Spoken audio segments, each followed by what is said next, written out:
werde es auf Hochdeutsch machen, dass wir werden es ja wieder streamen im Nachhinein und der Druck steigt wie jedes Jahr, okay. Die Resonanz letztes Jahr auf dem, hört ihr mich alle, auch hinten? Läuft das? Gut. Die Resonanz letztes Jahr auf dem AN-Vortrag war gigantisch, also unglaublich. Und ihr wisst, ich habe euch während dem Vortrag letztes Jahr, es haben jetzt beim YouTube fast 10.000 Leute geschaut, habe ich ja enorm Mühe gehabt, Informationen über diese ganzen Modelle zu beschaffen.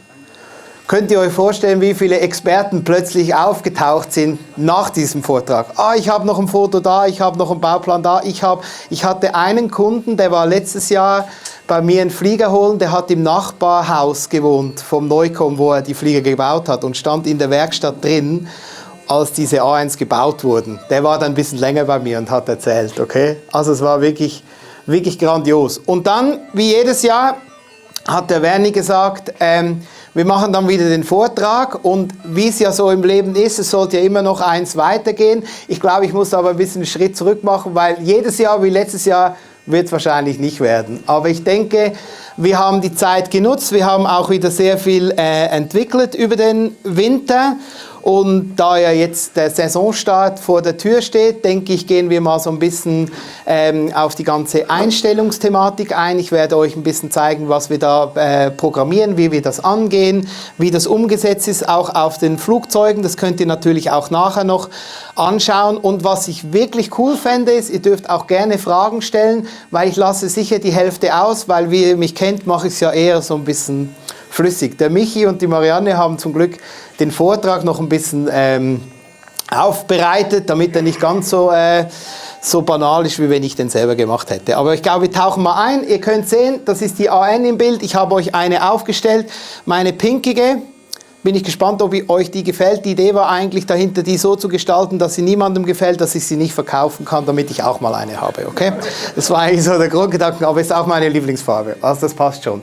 Wir machen heute so ein bisschen, ich habe ein Inhaltsverzeichnis, wir machen so ein bisschen die Schritte von der Programmierung, wie man Schalter logisch belegt, wie das ganze Messtechnik ist, wie man Ruderwege überprüft, Grundeinstellungen nach Herstellerangaben und generell, was für mich auch wichtig ist, euch mitzugeben, wie man so ein Projekt eigentlich angeht, von der Idee, ich will jetzt ein neues Flugzeug kaufen oder von der Idee, ich will jetzt ein Secondhand-Flugzeug kaufen, auf was kommt es an, wo müsst ihr schauen, wo könnt ihr Fehler machen und wo könnt ihr es besser machen. Ich werde darauf eingehen, wie wir die Sender belegt haben und wie das einigermaßen Sinn macht aus unserer Sicht und das möglichst kopiert dann vom Modell zu Modell. Also, ich glaube, man geht das Projekt als erstes mal an mit der Planung, Grundlage für den EAS-Flug, der am Schluss stattfinden sollte. Ihr müsst euch für euch mal bewusst werden, was soll dieses Modell eigentlich können. Ihr könnt bei uns am Stand oder auch an den anderen Ständen von den Leuten und den Ausstellern sehen, es ist immer mittlerweile ein System hinter diesen Entwicklungen. Zum Beispiel im Moment, was sehr beliebt ist, wir nehmen Abfluggewicht von etwa 6 Kilogramm und bauen dann das Flugzeug dementsprechend um dieses Abfluggewicht. Was früher ganz anders war. Früher hat man den Maßstab genommen, das Flugzeug dementsprechend verkleinert und hat dann gemerkt, ja scheiße, das Servo geht ja gar nicht außen in den Flügel rein und das geht nicht und das geht nicht. Und wir machen jetzt auch für uns als Hersteller, nehmen wir eigentlich genau das Gegenteil. Wir entwickeln das Modell rückwärts. Das heißt, erst legen wir fest, was soll es können, wo soll es eingesetzt werden und jetzt bei uns im speziellen Fall, wie wird es ausgerüstet oder wie soll es ausgerüstet werden. Dementsprechend können wir sehr viele Parameter vorher schon machen. Der Mick Flight George, der die ganzen Modelle im CAD mehr oder weniger zeichnet, simuliert dann auch die Servos und alles ein. Das heißt, wir wissen beim Außenquerruder, wenn das erste Modell kommt, dass das Servo mit dem Rahmen und dem Abtrieb auf jeden Fall passt. Und das gab es vor 15 Jahren noch nicht. Dann hat man dann den Flügel genommen und das Servo bestellt und das dann reingehalten und gemerkt, es passt nicht. Das war so der Unterschied. Ich glaube, das hat enormen Sprung gemacht in den letzten 10 Jahren. Das machen natürlich die anderen Modellbauhersteller auch. Genau. Nachher wichtig eben Antriebskonzept, da komme ich auch noch drauf. Ihr wisst, wir haben FWS-Antriebe mit Propellerpositionierung und so weiter, was geht. Jetdeck-Düsen, warum wir diese verwenden, was der Sinn dahinter ist, komme ich auch noch dazu. Auch wirklich spannend, wo sich viel weniger eigentlich damit befassen, wie man denkt, dass man mittlerweile mit BEC und guten Reglern eigentlich die Modelle rein mit den Lipos von dem Antrieb speisen kann und das eigentlich gar nicht mehr mit. Ich hatte letztes Jahr einen, der kam mit seinem Eneloop-Akku noch da 6 Volt vorbei und gesagt, den habe ich schon seit 20 Jahren, den möchte ich wieder verwenden. Habe ich gesagt, der kannst du gerade die Tonnen in die Röhre. Den haben wir nicht mehr. Und Telemetrie, auch ein großes Ding, natürlich. Also, nachher schaut ihr mal, was hätten wir gerne für ein Flugzeug. Wir machen, oder ich setze immer so ein Excel-Sheet auf, wo wir mehr oder weniger die Parameter von den Fliegern bestimmen. Und was für euch sehr wichtig ist Maßstab, Spannweite, Rumpflänge müsst ihr eigentlich nicht beachten, das machen ja mehr oder weniger. Ich würde mal schauen, wie schwer wird dieses Flugzeug, was ich euch vorher schon gesagt habe. Wir haben jetzt gelernt, über die letzten Jahre, 6 Kilo ist das, egal ob braune Haare oder weiße Haare, jeder noch starten kann. Wie ihr wisst, wir Modellflieger werden tendenziell älter. 6 Kilo kann jeder aus dem Stand mehr oder weniger werfen. Das ist wirklich so die Spur. Ab 7 Kilo wäre es besser, wenn ihr ein bisschen mehr Know-how habt oder, was wirklich ja auch entscheidend ist, ein bisschen Gegenwind am Hang. Ihr wisst, ein bisschen Gegenwind am Hang oder auf der Wiese verändert das ganze Startverhalten ungemein und dass man nicht mit Rückenwind starten muss, das wisst ihr sicher auch. Dann müsst ihr schauen, was ganz ein interessanter Faktor ist der Flächeninhalt von dem jeweiligen Modell. Und das nicht zu unterschätzen. Und da machen viele den Fehler, dass sie denken, 4 Meter ist gleich 4 Meter Flugzeug.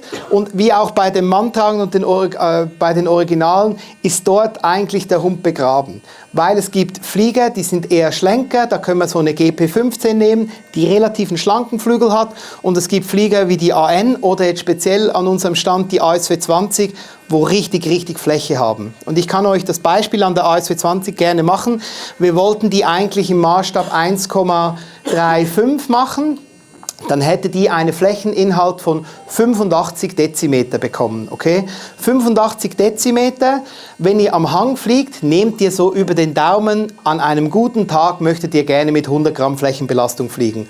Habt ihr dementsprechend 8,5 Kilo Abfluggewicht mit einer Spannweite von 4,28 Meter. Das wirft eigentlich keiner mehr.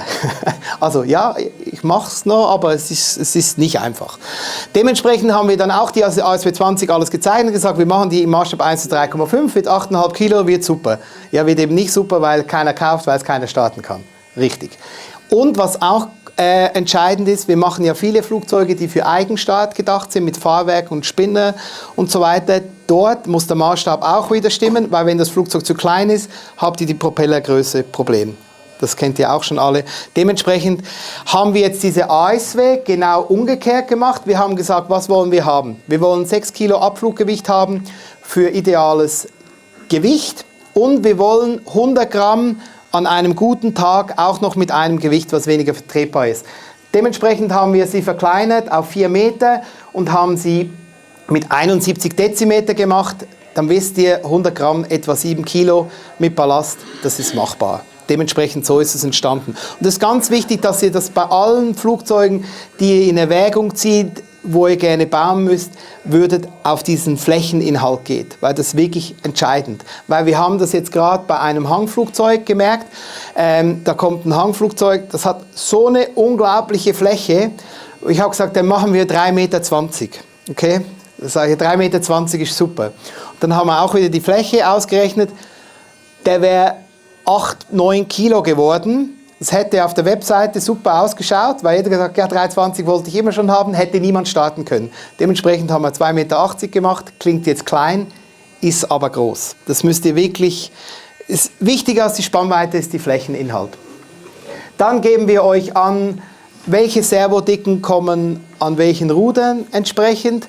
Über Servokräfte und so weiter muss man sich ja heutzutage gar keine Gedanken mehr machen. Das ist ja so weit entwickelt und die haben auch tendenziell viel mehr Kraft, als eigentlich benötigt wird. Dann kommen wir eigentlich schon zur Antriebsart. Ihr könnt nachher am Stand sehen, wir haben eine DG 800 mit dem neuen MIG-Flight 60er Triebwerk. Früher hat man eigentlich diese Jetdeck-Düsen gedacht oder in Erwägung gezogen, um in der Ebene als dynamischen Jet, würde ich mal sagen, ein bisschen zu fliegen. Mittlerweile verwenden wir es eigentlich so, dass es reine Aufstiegshilfen und Absaufhilfen für den Hang sind, was natürlich für ein Flugzeug am Hand sehr cool ist, weil man natürlich keinen Propeller im Flugzeug hat, dementsprechend alles im Rumpf passend versorgt wird. Was dazu kommt, auch ebenfalls dank der Technologie von den starken Reglern, verwenden wir dementsprechend nur noch den Akku von dem Antrieb, um die ganzen Servos zu befeuern. Aber da komme ich nachher noch dazu. Also, dann habt ihr euch schon mal ein bisschen schlau gemacht, wisst ihr, in welche Richtung das es etwa gehen sollte und dann geht es eigentlich vor. Jetzt generell, wenn ihr dann soweit seid und das Flugzeug irgendwo Secondhand gekauft habt oder aufgebaut hat, auch wenn es einen Bauservice gemacht hat, würde ich eigentlich jedenfalls noch diese Punkte prüfen. Das ist einmal den Servoeinbau kontrollieren. Das würde ich übrigens auch im Frühling euch ans Herz zu legen. Jedes Mal wieder ein bisschen, ich weiß, es tut weh, man muss die Servoschächte öffnen, wo wir diese schönen Kleber drüber gemacht haben. Und ich denke dann auch immer, ja nein, jetzt mache ich nicht auf. Aber macht einfach mal auf.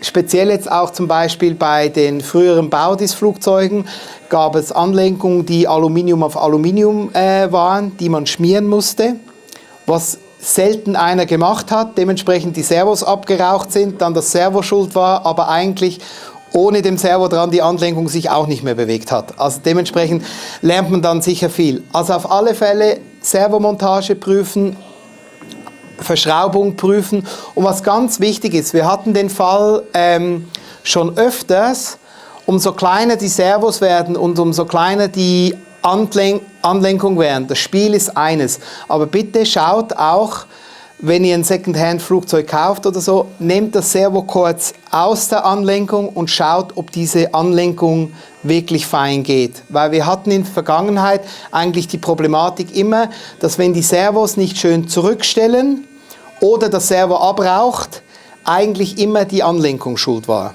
Dass die verklemmt ist oder was häufig das Problem war, dass sie leicht verkantet war und die Servos haben halt mittlerweile so viel Leistung, das macht halt schon eine gewisse Zeit das noch mit, aber irgendwann ist halt dann aus. Das würde ich prüfen, das mit der Elektronik, mit der Verkabelung, das habt ihr entweder selber gemacht oder würde ich auf alle Fälle an den Multiplex-Steckern bei den Flächen und so weiter das Ganze prüfen. Und auf jeden Fall, das mache ich bei meinen Wettbewerbsmodellen eigentlich jedes Mal, bevor der Wettbewerb losgeht, alle Ruder einmal prüfen, ob sie wirklich spielfrei sind und ob jedes einzelne wirklich läuft. Und das mache ich ebenfalls, wenn mal eine härtere Landung von mir oder einem von unseren Kollegen am Hang war. Bitte kontrolliert das Ruderspiel oder ob sich da was gelöst hat. Es gab zum Beispiel, das ist eigentlich ein gutes Beispiel, in der Vergangenheit gab es ein Flugzeug, Skywalker hieß der hat der Baudis damals gemacht, da hatte die erste Generation ein Höhenruder, das direkt auf das Servo ging. Und bei einer harten Landung hat das Höhenruder das Servo zerstört. Und meistens haben die Piloten die Akku gewechselt und sind wieder gestartet. Und dann war es halt aus. Also wirklich passt auf, wenn ihr harte Landungen habt, dass ihr das wirklich dementsprechend prüft. Auch ganz wichtig, die ganze Regler-Thematik. Ihr wisst, ich habe da auch schon viele Fälle gehabt, irgendwas läuft nicht mehr so richtig. Ihr wisst, ihr könnt eigentlich fast jeden Regler irgendwie über den Knüppel programmieren. Und meistens, wenn man ihn falsch einschaltet und es dann ein paar Mal piepst, hört ihr es nicht, weil die Haube war schon zu, aber ihr denkt dann, warum irgendwie stimmt da etwas nicht mehr. Ich hatte schon ganz viele Fälle, wo die Regler halt nicht mehr so ausgelegt waren, wie sie hätten sollen, wo Piloten dachten, sie haben 8 Volt auf den Servos, aber halt nur 6 Volt auf den Servos haben. Das macht vieles in der Rückstellung auch. Und das ist auch wirklich dementsprechend heutzutage wichtig, dass man bei solchen Hochvolt-Servos auch wirklich Hochvolt drauf tut. Und ich selber hatte auch eher immer Befürchtungen, aber ihr könnt da wirklich mit 8 Volt voll drauf feuern. Wie gesagt, schaut erst, was ihr gekauft habt oder was ihr baut. Wir hatten auch den umgekehrten Fall von einem Kollegen von mir, der ist zum Indoor-Fliegen gegangen und hat noch schnell am Abend mit dem 7,4 die Servos schnell auf 0 stellen wollen, aber die Servos waren halt nur 5 Volt. Der ging dann halt am nächsten Tag nicht zum Fliegen, weil es hat dann war es vorbei. Also passt einfach auf. Grundsätzlich, wenn ihr Hochvolt-Servos kauft, von uns oder wo auch immer, könnt ihr wirklich davon ausgehen, dass man da mit 7,4 bis 8,4 Volt draufgehen kann und auch wirklich soll. Immer möglichst viel Power, bringt halt einfach Leistung. Genau. Dann zu der ganzen Sender und Belegung. Ich hole da mal einen Sender. Das ist jetzt der da, SB10. Also grundsätzlich, ihr wisst, in den Vereinen ist ja das eigentlich relativ cool mittlerweile schon gegeben. Die Idee ist eigentlich, jedes Flugzeug immer gleich aufzubauen. Und idealerweise, wir haben ja eigentlich, egal ob jetzt Yeti, Futaba oder Powerbox, habt ihr ja meistens den Sender, der die anderen in eurem Verein auch haben, weil das so ein bisschen community-abhängig ist. Das heißt, es läuft einer bei mir rein und ich sage dem, ja, ich würde halt Yeti kaufen und der sagt, bei uns haben alle Powerbox. Sage ich ja nicht, dass das schlecht ist. Wichtig ist, dass ihr in eurem Umfeld Leute habt, die sich mit den Systemen vertraut sind. Und ihr könnt euch ja vorstellen, dass man sich enorm schnell verbessert, indem dass man sich halt austauscht mit seinen Kameraden. Wir mittlerweile bei uns in der Wettbewerbsgeschichte oder in meinem Team, wie auch immer in unserem Team, wo wir fliegen, sind wir sogar so weit, dass jeder Sender genau gleich belegt ist und die Flieger gleich programmiert sind, weil es dann noch einfacher ist, einfach die Modelle zu tauschen. Ich habe das einzige Beispiel, zum Beispiel der Michi und ich fliege Mode 2, das wisst ihr, Querruder rechts, Seitenruder links, Höhenruder rechts und der Michi fliegt Mode 4. Das kann man mit einem Klick am Sender kurz wechseln, das ist dann Querruder links und Seitenruder rechts und Höhenruder auch rechts und ich habe immer noch Angst von dem einen Tag, wo ich dann im Mode 4 abhebe und voll Seitenruder gebe und mich wundere, warum er jetzt trotzdem im Wald eingeschlagen ist. Dementsprechend, aber das wisst ihr auch, macht eine Vorflugkontrolle, bevor ihr startet, kurzer Rudercheck. Ich mache es wegen diesem Fall immer, weil der Holger und ich fliegen beide Mode 2 und der Michi fliegt Mode 4 und ihr wisst, ja, ist alles gleich. Ich nehme den Sender und genau, also passt da wohl auf. Hat aber grundsätzlich mit der Schalterbelegung nichts zu tun. Und was wir auch machen mittlerweile sind Sprachansagen, was ich euch auch wirklich ans Herz legen würde, weil es einfach die... Motor aus. Hört ihr das? Motor scharf. Motor aus. Auch so ein bisschen die Winterpause überbrückt, okay? Dann wisst ihr wenigstens, wo der Motor scharf ist Motor oder aus. wo er nicht scharf ist ganz ein wichtiger Faktor. Dann habt ihr... habe ich die... Jetzt mal... die kommt da hinten. Okay. Genau. Dann kriegt ihr von mir so ein Datenblatt. Also, da möchte ich grundsätzlich mal dazu sagen, 10 Leute, 5 Meinungen, okay? Was ich hier euch erzähle, ist nicht unbedingt so... Ich behaupte, es ist das Beste, okay? Für mich. Sehr persönlich. Wichtig ist, dass ihr Anhaltspunkte habt und wichtig ist, dass ihr euch austauscht mit euren Leuten und wichtig ist, dass ihr was habt, wo ihr drauf aufbauen könnt. Wir versuchen immer, möglichst viele Daten zu geben, um was Sinnvolles einzustellen, aber trotzdem noch genug Raum euch zu lassen, das dann auch so entsprechend zu machen, wie ihr das gerne hättet. Umso mehr Wettbewerbsflieger natürlich, umso mehr wird da eingestellt. Also ihr seht, das ist jetzt so ein Datenblatt von dieser AN. Ich werde euch das nachher auch noch im Detail zeigen. Aber was mir eigentlich darum geht, ist diese Flugphasenstellungen. Und diese Flugphasenstellungen haben wir über einen Schalter natürlich definiert. Ihr seht, wir haben Speed, Normal, Thermik 1, Thermik 2 und das Butterfly und so ein bisschen die Einstellungen und was wir dazu gemischt haben. Was wir jetzt in der Wettbewerbsfliegerei macht, ihr wisst, der Philipp Kolb oder Benjamin Rodack, die ganze Aerodynamik ausrechnen, ist die maximale Leistung von einem Flugzeug immer gekoppelt an die ideale Geschwindigkeit. Das ist jetzt für einen Normaleinsatz am Hang oder so, ist es ein bisschen übertrieben, aber wir machen das eigentlich als Gedankenstütze, darum ist es interessant. Normal 55 to 65. Hört ihr das? Cruise 65 to 75. Fast cruise 75 to 110. Wir haben es gelockt mit einem Geschwindigkeitsbereich. Und das ist so cool, weil wir beim GPS-Fliegen natürlich das Display haben, wo wir den True Airspeed anzeigen. Das heißt, ich im Kopf habe meine ideale Geschwindigkeit von der Flugphase mit dem Schalter gekoppelt. Und er sagt es mir ja auch noch, oder? Cruise 65 to 75. 65 to 75, dann schaue ich aufs Display, steht 65, sage genau so. Und früher war das so, dass wir es geschätzt haben, okay? Wie ihr auch zum Beispiel, wenn ihr jetzt am Hang fliegt. Aber dementsprechend ist halt einfach wichtig, dass ihr 3 Flugphasen habt. Eine Thermikphase, eine Streckenflugphase und eine Speedphase. Und was auch sehr wichtig in dem Bereich ist, das kann man mit allen Sendern machen. Ihr wisst, früher hat man immer, das ist cool, ich kenne sogar Piloten, die hatten für jeden Parameter, das heißt für Querruder, Höhenruder und Seitenruder einen Dual-Rate-Schalter gehabt, ohne Ansage. Also, dass du da den richtigen erwischt, ist ja eigentlich unmöglich. Mittlerweile, das war so geil, die haben das genannt, dann gab es normal und dann gab es die großen Ausschläge, waren bei denen der Insane Mode, haben die das genannt. Okay, das waren dann ein bisschen größere Querruder-Ausschläge. Mittlerweile würde ich das ganz anders machen oder machen wir das anders. Wir koppeln die Ausschläge von den Flugzeugen immer mit der Flugphase. Das heißt, ihr möchtet, ich zeige euch das nachher an der AN, ihr möchtet andere Parameter im Thermikflug als im Speedflug. Im Speedflug möchtet ihr vielleicht Kunstflug fliegen, das heißt, ihr wollt viel mehr Ausschlag als in der Thermikstellung. In der Speedflugphase, wo das Flugzeug über 200 fliegt, braucht ihr viel kleinere Höhenruderausschläge als in einer Thermikphase, wo ihr nur 60 Stundenkilometer fliegt. Dort wollt ihr mehr Ausschläge. Aber das zeige ich euch dann nachher noch.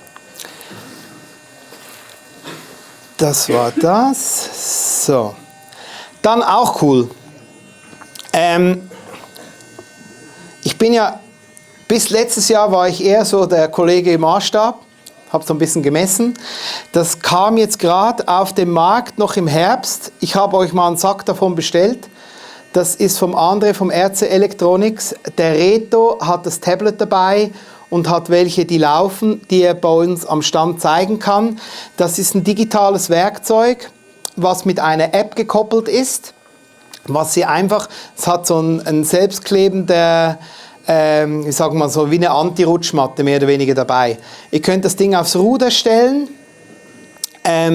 und nachher die Ruder entweder in Millimeter oder in Grad genau einstellen. Und das Geile ist, ich habe mich selber noch nicht wirklich so damit befasst. Die anderen Jungs, die es schon haben sich da schon mehr vertieft. Und das Coole ist, es ist für uns als Hersteller möglich, Masken zu machen. Das heißt, ihr könnt danach dieses Flugzeug von uns, der Nimbus gibt es zum Beispiel schon, könnt ihr anwählen und habt die Daten ersichtlich und müsst nur noch mit dem die Daten kopieren. Seid ihr doppelt so schnell. Ich habe es jetzt einmal gesehen beim Spez, wie es geht. Ist unglaublich geil. Ist cool, dass sich jemand damit beschäftigt hat. Der André hat das gemacht. Geht mit dieser tollen App. Schaut es euch nachher mal an. Ich glaube, in 5 Jahren hat das jeder. Also das... Weil ihr wisst, ich nehme auch immer den Maßstab oder es gab ja schon viele mit diesen Klammern und 3D-Druck und so weiter und ja, genau. Schaut euch das an, ganz cooles Werkzeug. Und dementsprechend halt auch, wir geben ja bei unseren Datenblättern alles in Millimeter an, wir haben aber auch die ganzen Datenblätter in Grad und mit dem könnt ihr sowohl Millimeter als auch Grad einstellen, was wirklich cool ist. Also, ganz wichtig, ganz wichtig. Ja, 3. Punkt, großes Problem. Also, jetzt kann es ja eigentlich fast schon losgehen. Schaut mal, bitte, bitte, wenn ihr das Modell neu bekommt vom Bauservice oder auch nicht, tut bitte in eurem Sender die Ruderwege erstmal verkleinern, okay? Ich hatte schon ein paar, die haben sich so gefreut, dass das Flugzeug jetzt endlich da war, haben einfach erstmal voll Querruder gegeben, okay? Und da war die Party schon aus. Weil das Problem ist, durch die enorm spielfreien Anlenkung und durch die Aluminiumabtriebe mit dem Messinggestänge, mit diesen Servos, die in 10 mm 20 Kilo Kraft haben, wird nicht das Servo das Ruder stoppen, sondern das Servo den Flügel zerstören. Dementsprechend ganz, ganz wichtig, die Ruderwege ermitteln, mechanisch prüfen und am Sender erstmal reduzieren. Ganz, ganz wichtig. Dann, falls ihr asymmetrische Ruderausschläge habt, zum Beispiel oben viel mehr und unten viel weniger, kann ich euch auch ein gutes Beispiel machen. Ihr wisst, wir haben jetzt diese neuen Anlenkungen entwickelt mit der Gewindestange. Haben wir viele Jahre da entwickelt, dass es das gab. Und zwar die Problematik war immer, wir haben euch früher fertig abgelenkte G10 oder Epoxyplatten-Anlenkungsgestänge gegeben, mit kleinen Abtrieben, die ihr dann hochmotiviert über den Winter in den Flügel geklebt habt. Und das Ruder war zwar schön in der Mitte, aber das Servo ist euch beim Einkleben leider 2 mm verrutscht. Okay? Schachmatt. Merkst du dann erst beim Programmieren, Flieger ist fertig, freust dich wie ein Schnitzel, Ausschlag hoch, 5 mm, runter 30 mm. Und das ist wirklich nur, weil die Achse ganz leicht verschoben war. Das konnten wir jetzt umgehen, oder na klar, das kann man auch mit den alten Gabelköpfen machen, dass man das mit paar Umdrehungen so justieren kann, dass der Ruderhebel in der Mitte ist und man mehr oder weniger symmetrisch hoch und runter gleich viel Ausschlag hat. Ist nie verkehrt, okay? Macht das einfach, schaut bitte, auch wenn ihr Secondhand einen Flieger kauft, dass ihr das mechanisch so einstellt, dass es so grundsätzlich schon mal stimmt. Ich bin auch Künstler des Würgens, das geht dann schon irgendwie mit mechanischer Lösung, aber wenn es am Anfang schon verkehrt ist, früher oder später trifft es euch wieder von hinten. Dementsprechend nehmt euch da Zeit, das ist wirklich ganz wichtig. Noch wichtiger, das kann ich euch an der AN kurz zeigen. Ruderausschlagsbegrenzer. Wie heißt das da? Wartet schnell. Das ist also in den Servo-Einstellungen. Limit positiv und negativ. Wir haben am Stand einen Quintus, der hat 8 Klappenflügel, okay? Kam Kunde zum Landeanflug, beim Erstflug, hat voll Querruder gegeben, hat gemacht und dann ist er gelandet, ging zum Glück nicht kaputt, alle Anlenkungen kaputt. Ruft mich an, sagt er, das gibt's ja nicht, wie können denn alle Anlenkungen gleichzeitig kaputt gehen? Sag ich, ja, das geht eigentlich gar nicht. Aber wir haben es dann rausgefunden. Ihr wisst, wenn man den falschen Sender nimmt, genau, ja, gut. Also Mickey Mouse Sender, genau.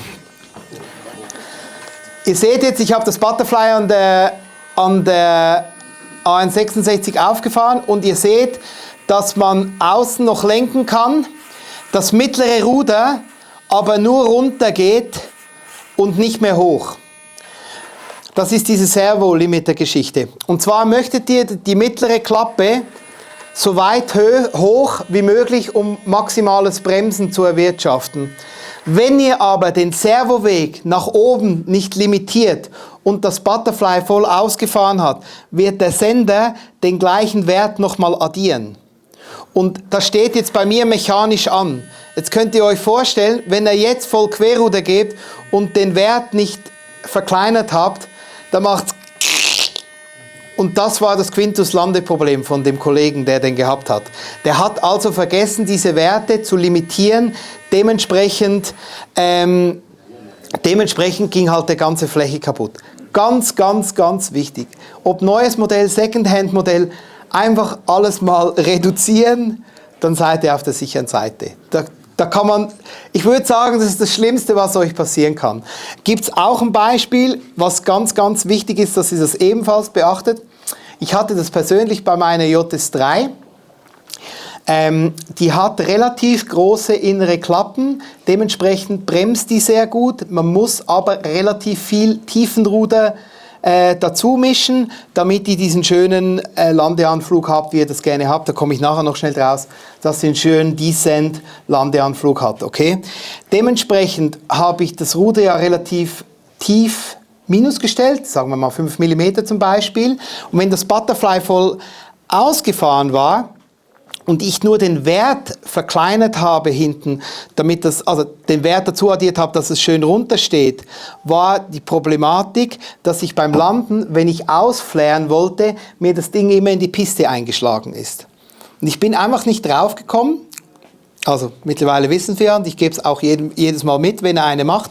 Das Problem war, durch die Programmierung habe ich einen Fehler gemacht in dem Maximalwert, und als ich das Butterfly voll ausgefahren hatte und am Höhenruder voll gezogen hatte, kam das Ruder selber nie über die Nullstellung. Es blieb immer im Minusbereich. Dementsprechend habe ich gedacht, bin ja der Sheriff, ich ziehe jetzt unten ein bisschen. Das Ruder kam aber gar nie hoch. Dementsprechend sind die Flieger da ein nach dem anderen eingebombt. Okay? Und das habe ich auch schon öfters in den Alpen gesehen, dass das Leuten passiert, die dann sagen, Flieger ist scheiße, Wölbklappen scheiße. Meistens ist der Hund dort begraben, dass euer Höhenruder nicht genug hoch geht. Und wenn ihr es wisst, denkt ihr, ja, ihr wisst, wie man ein Auto parkiert. Da weiß man, ja, muss man so machen. Wenn man es nicht weiß, weiß man es einfach nicht. Passt auf, ist der coolste Fehler, den man machen kann, der keiner merkt und ihr immer denkt, der Flieger, das ist so ein Scheiß, der kannst du einfach nicht landen. Das war auch das Problem bei mir. Ich musste jeglich die Programmierung dementsprechend ändern, dass das Höhenruder in den Plusbereich kam. Dann war das fertig. Das ist der zweite Krux-Ding. Weil es gibt auch viele, ich habe das viele, die ihre Modelle bauen, die immer anrufen, ich hätte gerne viel mehr Bremsklappenausschlag nach unten an der inneren Klappe, weil die träumen tun alle von 90 Grad, okay? Es ist nicht nötig. Es ist entscheidend, dass die ganze Mischung von dem ganzen Flugzeug einigermaßen stimmt. Das heißt, das Klappen nach unten erzeugt eigentlich eher Auftrieb. Viel cooler ist eigentlich, dass die mittlere Klappe hochgeht. Und da komme ich auch noch gleich dazu. Und viel cooler ist vor allem, einen 6-Klappenflügel zu haben. Ihr weißt, es kostet ein bisschen mehr an Servo, aber es hat speziell in dem Alpinflugbereich eigentlich nur Vorteile, indem dass man beim Landen die äußeren Querruder neutral hat. Und das könnt ihr, wenn ihr es wisst, könnt ihr das am Hang auch mal ein bisschen in den Augen halten. Wenn ihr diese äußeren Querruder neutral habt beim Landen und vollen Ausschlag und eine Windböe von der Seite kommt, seid ihr wirklich noch in der Lage, diese mit vollem Ausschlag abzufangen. Ihr müsst da nicht zu mir kommen und sagen, du hast gesagt und es ist trotzdem eingeschlagen. Okay, das weiß man nie. Die größte Chance ist dementsprechend, wenn ihr nur einen 4-Klappenflügel habt, habt ihr einfach das Problem, dass eure äußerste Klappe hochgestellt ist. Und wenn sie hochgestellt ist und schon mechanisch ansteht, habt ihr eigentlich keine Wirkung mehr, um beim Landen wirklich einzugreifen. Ihr gebt dann zwar noch voll Querruder, es passiert aber einfach nichts. Das liegt nicht am Flugzeug und es ist nicht, weil ihr ein schlechter Pilot seid, sondern es ist einfach durch die Gegebenheit. Darum machen wir auf jedes Flugzeug 6 Klappen. Das ist eigentlich eine reine Versicherung beim Landen, dass man noch gut lenken kann. Und ihr seht jetzt, wenn ich das voll ausgeschlagen habe, haben wir also wirklich noch voller Ausschlag auf den ganzen Rudern. Also, aber da komme ich gleich noch dazu. Da waren wir schon. Also, ganz kritisches Thema. Okay? Also, es gibt 2 Punkte, die man beim Modell-Segelflug beachten muss. Das eine ist die EWD, wo man eigentlich gar nicht groß darüber sprechen muss. Die Werte sind bekannt und der Schwerpunkt. Schwerpunkt sehr persönlich, aber kann ich euch noch was auf den Weg geben.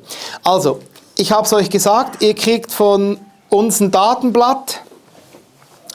Ihr kauft ein Flugzeug, sagt, es ist so schwer. Wir haben gesagt, wird etwa 6 Kilo, es wird etwa 6 Kilo, ich habe das alles so ein bisschen aufgebaut. Dann haben wir einen Schwerpunkt eruiert, der eine gewisse Spanne mit sich bringt. Wir geben immer an, was so ein bisschen unsere Präferenz ist.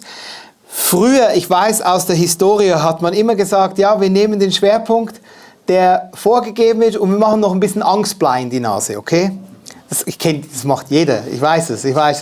Das könnt ihr einfach vergessen, das braucht es heutzutage nicht mehr. Wenn ihr besser schlafen könnt, könnt ihr mir sagen, okay, bitte stellt den Schwerpunkt ein, dann sage ich euch, wenn ihr heimgeht, ich habe noch ein bisschen was reingetan und dann ist es erledigt. Auf alle Fälle, wenn wir das angeben, dann passt das. Wenn ihr jetzt aber einen Second-Hand-Flieger kauft, speziell eine ältere Generation, ist es immer eine Symbiose zwischen Schwerpunkt und EWD. Der richtige Einstellwinkel ist eigentlich für den sicheren oder, wie soll ich sagen, die Symbiose zwischen dem Schwerpunkt und der EWD, wenn das einigermaßen passt und das gut erflogen wurde oder gut vom Hersteller angegeben wird, ist es ein No-Brainer. Das heißt, wenn ihr ein Flugzeug von uns kauft, ist alles im CAD gezeichnet, ist alles vorgelegt. Wir nehmen immer eine EWD zwischen 0,8 Grad bis 1,2 Grad. Wenn ihr ein Flugzeug kauft oder baut und 1 Grad macht, seid ihr immer auf der sicheren Seite. Wenn da eine 2 vorne dran steht, würde ich nochmal drüber nachdenken, okay? Aber ihr glaubt nicht, ihr könnt das beste Flugzeug der Welt kaufen, wenn es nicht richtig eingestellt ist, müsst ihr es eigentlich nicht kaufen. Das spielt keine Rolle. Stellt euer Modell auf 1 Grad EWD ein, haben wir mal einen guten Wert zum Fliegen. Und bitte, ich hatte das auch schon, der PS-Modellbau verkauft eine super digitale EWD-Waage zum Beispiel. Versucht nicht auf eurem Holztisch mit dem Meter die EWD mit dem Maßstab zu errechnen. Die Toleranz ist so klein, wenn ihr euch da nur ein bisschen vermisst, kommt ihr da mit Zahlen ums Eck, wo ihr selber nicht glaubt. Wenn ihr von einem namhaften Hersteller ein Flugzeug kauft, was modern ist, gar nicht drüber nachdenken, einfach könnt ihr nochmal nachfragen, ist das da schon geprüft, ist geprüft, einfach lassen und dann den Schwerpunkt nehmen, den wir angeben. Beim Schwerpunkt könnt ihr mir gerne belehren, wenn ihr das anders seht, aber da gab es ja diesen Trend mit diesen, es gibt immer noch den Trend und sie sind auch besser geworden, mit diesen digitalen Schwerpunktwagen. Die variieren zum Teil 1 Zentimeter. Ich sage jetzt nicht nach vorne oder nach hinten, ich will auch kein Produkt schlecht reden, da gibt es auch sehr gute. Ich hatte schon den Fall, der Kunde hat gesagt, Flieger fliegt scheiße, ich habe alles eingestellt, Schwerpunkt, wie du gesagt hast, stimmt nicht. Dann muss er antraben, kommt er zu uns vorbei und ich habe mit den Fräsrollen-Jungs diese holzige Schwerpunktwaage entwickelt, die gibt es natürlich auch von anderen Herstellern. Sonst bin ich ja eher der, der für moderne Sachen spricht.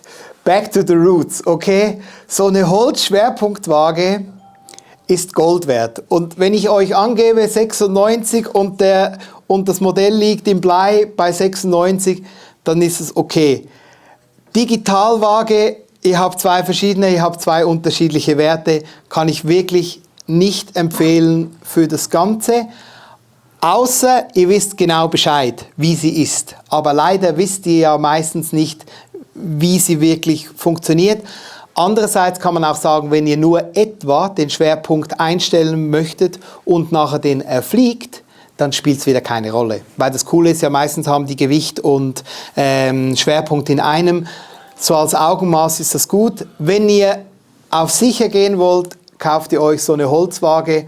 Die gehen für alle Modelle in allen Größen und es ist wirklich cool. Also digital für EWD und oldschool für Schwerpunkt. Macht eigentlich gar keinen Sinn, gell? Aber okay, ja, ist wie es ist. Aber kann ich euch ans Herz legen, wirklich toll. Also, dann gehen wir mal auf das Grundsätzliche ein. Ich habe gedacht, ich nehme die AN und den Phantom, um euch so ein bisschen ein paar Parameter zu zeigen, was ich als sehr wichtig empfinde. Und hoffe, dass ihr es einigermaßen sehen könnt. Grundsätzlich vom Philipp Kolb könnt ihr auch auf unserem YouTube-Kanal sehen. Er hat in Neresheim schon ein paar Vorstellungen gemacht über die ganzen Einstellungsdaten und so weiter. Was wir eigentlich empfehlen, ist immer den ganzen Flügel als Querruder, sprich Wölbklappe, mitzunehmen. Das heißt, ich habe eine Abstufung im Querruderausschlag, die eigentlich relativ einfach gestaffelt ist. Das heißt, ich nehme eigentlich an der inneren Wölbklappe immer einen Wert von 3 bis 5 mm und stelle den symmetrisch ein. Dann nehme ich das äußere Querruder, mache den maximalen Wert, der es halt ergibt, ob es jetzt 10 oder 15 mm ist, und koppel dann das mittlere Ruder und tue es genau in die Mitte legen, mehr oder weniger. Also das ist bei 5 mm, sind da 5 mm mehr, und hier habe ich jetzt noch ein bisschen mehr. Wenn ich am Hang fliege, habe ich tendenziell größere Ausschläge auf dem ganzen Flügel. Und ihr seht das auch, wenn ich jetzt in diese Speedstellung gehe, wird es automatisch noch ein bisschen größer. Was wir ebenfalls machen, ich programmiere den ganzen Flügel symmetrisch. Das heißt, wir haben eigentlich keine programmierte Querruderdifferenzierung mehr drin. Das machen wir mit der Mischung vom Seitenruder. Da komme ich gleich dazu. Macht das Programmieren viel einfacher, egal ob mit dem Meterstab oder mit dem digitalen Werkzeug, wo ich euch da gegeben habe. Ihr wisst, 5 mm hoch, 5 mm runter, 1 cm hoch, 1 cm runter, ist das schon mal relativ einfach eingestellt. Was man bei den Servo-Einbauten beachten sollte beim 6-Klappenflügel oder 8-Klappenflügel, ist auch wieder ein bisschen Philosophie-Sache, aber kann man wirklich so sagen. Ich würde das innere Wölbklappe, die innerste Wölbklappe immer so bauen, dass ihr etwa 5 mm Ausschlag noch nach oben erzielt. Dementsprechend kommt dann der Ausschlag nach unten automatisch zustande. Wenn ihr mehr Ausschlag nach unten möchtet, müsst ihr leider mit dem Ausschlag oben verzichten, was ich grundsätzlich nicht machen würde. Ein Quintus ist ein Genussflugzeug für in der Ebene und so weiter, muss nicht so wendig sein wie eine AN. Der braucht nicht zwingend beim 8-Klappenflügel Ausschlag nach oben innen. Wenn es ein Allround-Flugzeug ist, macht ihr immer etwa 5 mm Ausschlag nach oben. Und die äußeren Servos baut ihr alle immer symmetrisch ein. Okay? Dementsprechend habt ihr symmetrischen Ausschlag. Und erst ganz, ganz am Schluss, wenn ihr schon viele, viele Flugstunden habt und ihr sagt, es kreist einfach scheiße, und ich hatte früher immer Querruderdifferenzierung und es geht nicht nur mit Kombiswitch, dann dürft ihr, ja, das klingt eigentlich noch ganz, schon fast Befehlsform, gebe ich beim äußeren Querruder ganz leichte Differenzierung. Speziell jetzt, also in der Hangflugphase, beim Speed, würde ich es auf jeden Fall nicht machen, aber in der Thermikphase, wo ihr kreist, why not? Hat keinen Nachteil, es ist relativ einfach gemacht und es lassen sich viele Probleme gleich unter den Teppich kehren. Dementsprechend könnt ihr das gerne machen. Aber da kommt eben der nächste Punkt, das ist dieses Kombiswitch, was ja aus den 80er Jahren, wahrscheinlich keine Ahnung, wo wir früher alle immer gelacht haben. Und ich habe die Geschichte auch schon in einem Vortrag früher mal erzählt. Ich war, es ist schon lange her, 2015 bei der WM in Vipava, und ihr wisst, mein Vater war auch ein Modellflugguru, und ich kam dann nach Vipava mit meiner SP14 und habe gesagt, ich bin ja der Sheriff hier mit meiner super Einstellung und weiß und so weiter. Und der Philipp Colt ist so ein cooler Typ, der hat sich damals mit dem Reinhard Walland, das war mein erster Wettbewerb, die erste WM auch, hat er gesagt, komm, was machst denn du hier da mit dem Flieger? Sag, ja, hier, das, also, wir machen so, wir machen das so und wir machen das so. Und die haben mir wirklich das Gefühl gegeben, dass ich wirklich eine Ahnung habe, hatte ich überhaupt nicht. Und die haben mir dann an einem Abend, 2 Abende beim Wettbewerb am Abend sich Zeit genommen bei ruhiger Luft, was auch sehr wichtig ist, Frühling oder Herbst bei ruhiger Luft, eure Flugzeuge gescheit einzustellen, haben die mir dieses Flugzeug geholfen einzustellen in der Systematik, wie sie es machen. Ich habe mich so ein bisschen wie der Phönix aus der Asche gefühlt. Das war so ein Quantensprung an Flugleistung, an Einfachheit, an Agilität, es war alles einfacher und alles besser, und er hat es natürlich auch von anderen gelernt und so weitergegeben. dementsprechend möchte ich ja euch das auch unbedingt weitergeben. Die Einstellung von so einem Flugzeug ist fast wichtiger als der Preis, den ihr dafür bezahlt habt. Teures Flugzeug, schlecht eingestellt, da könnt ihr auch beim Ricardo eine alte Gurke kaufen. Das spielt nicht so eine Rolle. Auf alle Fälle hat der Philipp Kolb dann als eins von dem ersten, was er gesagt hat, gesagt, machen alle Querruder symmetrisch. Jetzt sei nein, ich habe da 25% bitte, mach einfach. Und dann hat er gesagt, und jetzt müssen wir noch das Seitenruder dazu mischen. Wir machen einen Kombi-Switch. Nein. Das machen wir nicht. Das machen wir nicht. Ich bin ein Segelflüger, oder? Ich kann ja mit dem Seitensteuer da, bin der Chef da.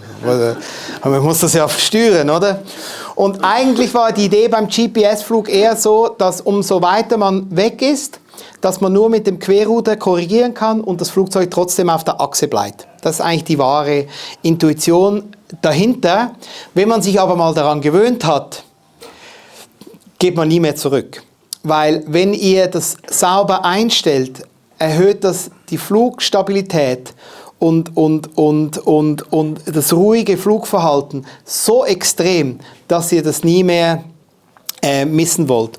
Und ich habe das krasse Beispiel von dem Kombi-Switch, also ich kann euch das mal zeigen, beim Fahrleitwerk ist es einfach dazu gemischt. Das braucht ein bisschen Zeit, bis man das eingestellt hat. Das kann man über einen freien Mischer machen. Da gibt es eigentlich auch, hat mir der Philipp Kolb das so gelernt, ihr müsst mehr oder weniger euer Flugzeug nehmen, was schon gut fliegt.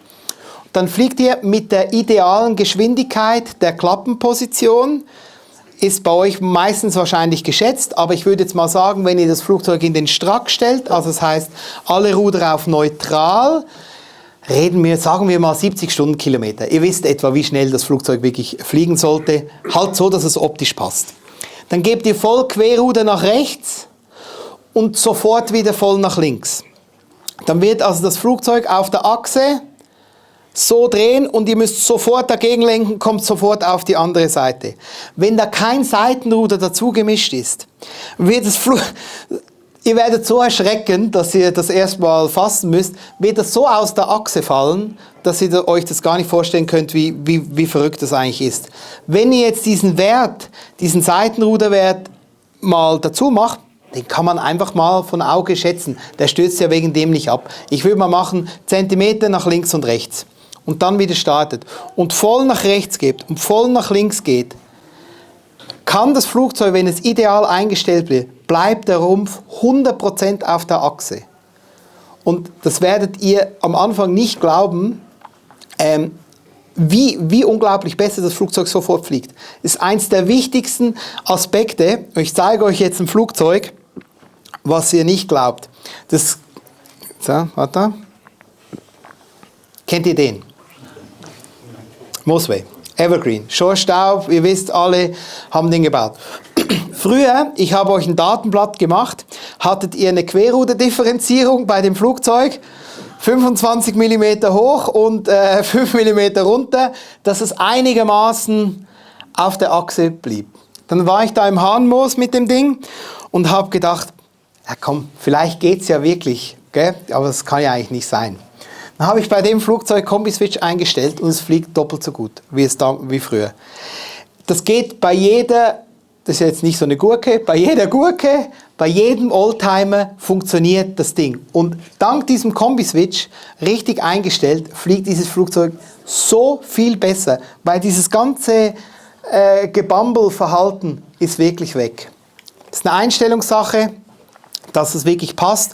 Und was auch wirklich wichtig ist, warte, ich lasse noch hier, dass es pro Flugphase angelegt ist. Das heißt, erstens mal, wenn ihr das Ding einstellt, macht euch doch eine Flugphase, zum Beispiel in der Thermik, wo er nicht aktiv ist. Falls ihr euch total verschätzt mit dem Wert, könnt ihr auf diese Flugphase zurück und die abstellen. Das ist ganz wichtig. Was ebenfalls ganz wichtig ist, ihr werdet ja dann nur noch Kombi-Switch fliegen. Das kann ich euch versprechen.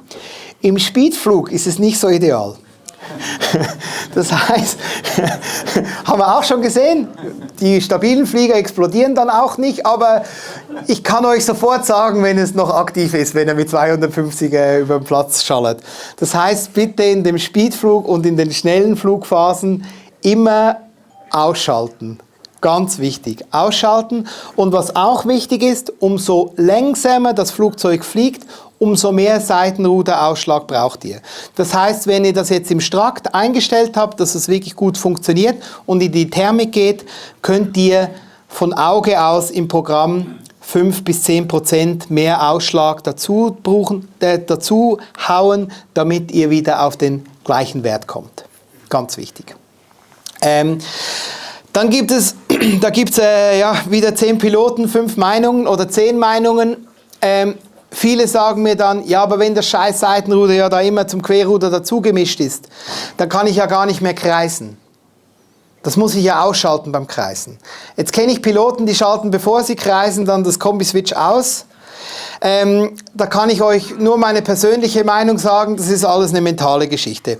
Schlussendlich habt ihr auf dem Seitenruderknüppel sehr viel Ausschlag und wenn ihr euch mal daran gewöhnt habt, übersteuert ihr das einfach. Das heißt, wenn ich jetzt hier voll Querruder gebe, oder sagen wir mal so, ich kreise und das Seitenruder ist jetzt ganz leicht mitläufig, das seht ihr, das seht ihr jetzt, übersteuere ich das 10-mal. Und ganz ehrlich, ob ihr jetzt mit dem Finger noch ein bisschen mehr Seitenruder gebt, als wenn es ausgeschaltet ist, ist eine reine mentale Geschichte. Ich habe mich einfach daran gewöhnt, weil das nachher der Schalter, wenn ihr wieder geradeaus fliegt, natürlich der Kombi-Switch immer noch abgeschaltet ist, obwohl ihr den noch eingeschalten wollten. Macht es euch möglichst einfach, damit ihr euch wirklich um das Fliegen kümmern könnt und nicht noch überlegen muss, habe ich jetzt den Dual-Rate-Schalter und habe ich so. Und das ist das, was ich euch am Anfang gesagt habe. Ganz, ganz wichtig, baut euch die Modelle möglichst einfach auf, macht es pro Flugphase, damit ihr wirklich euch ums Fliegen kümmern könnt.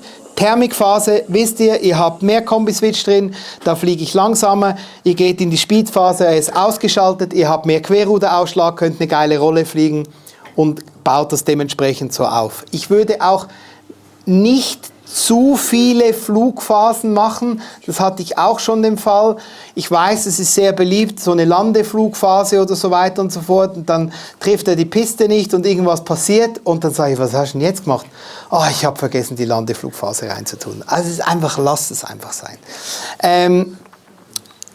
Andererseits, cooler Trick, beim Kombi-Switch, den wir jetzt immer aktiv habt, gibt es eine Situation, wo ihr ihn nicht aktiv haben möchtet, okay? Das ist beim FWS-Eigenstart. Habe ich auch schon öfters sehr spektakuläre Sachen gesehen.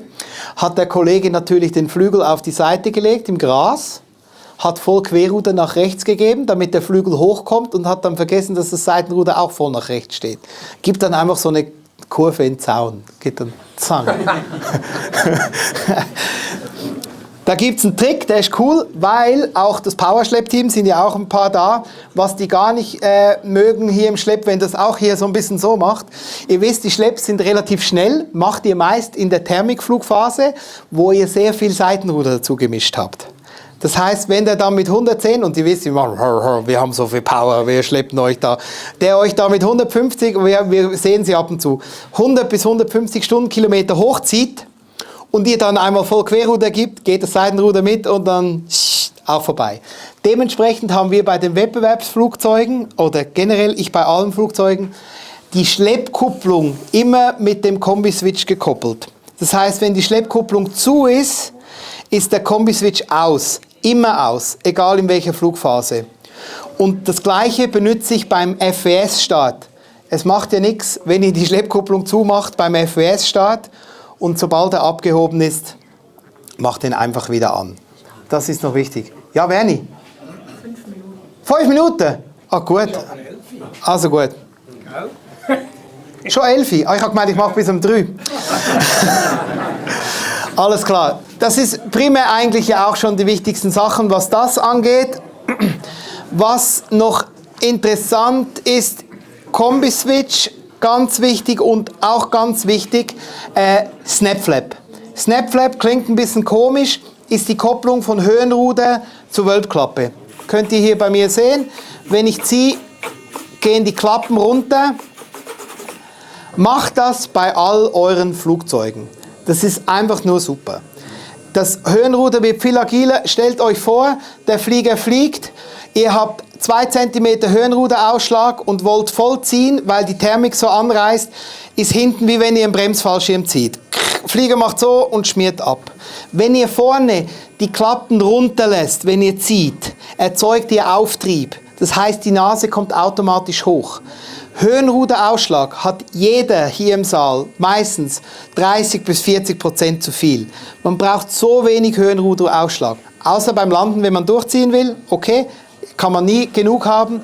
Aber grundsätzlich koppelt mit den Wölbklappen, wenn ihr zieht, dass die runtergeht. Falls ihr das Problem habt, also ich würde nur runter, nicht hoch. Falls ihr das Problem habt, dass euer Modell sich ausbremst oder das Modell über den Flügel abschmiert, ist es meist, weil ihr außen im äußersten Querruder zu viel negativ Snap-Flap macht, heißt hier zu viel Ausschlag habt.